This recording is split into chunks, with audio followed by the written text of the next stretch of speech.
ஒவ்வொரு நாளுமே லைஃப் கடந்து போய்க்கிட்டு இருக்கு. ஆனா, ஒவ்வொரு நாளுமே நம்மள அனலைஸ் பண்ணி பார்க்கணும். நம்ம சரியா இருக்கோமா அப்படின்ட்டுன்னு.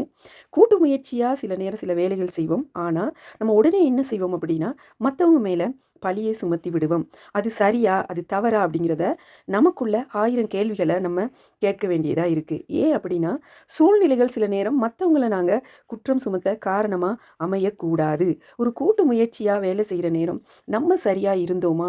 நம்ம பொறுப்ப நம்ம சரியா செஞ்சோமா? அதே மாரி சரியா 100% கான்ட்ரிபியூஷன நம்ம குடுத்தோமா? அப்படின்னு நமக்குள்ள நம்ம கேள்வி கேட்டமா இருந்தா, மற்றவர்கள நாங்க ஒரு நாளும் குறை சொல்ல மாட்டோம். அதே மாரி கடுமையான வார்த்தைகள கூட நாம பயன்படுத்த மாட்டோம்.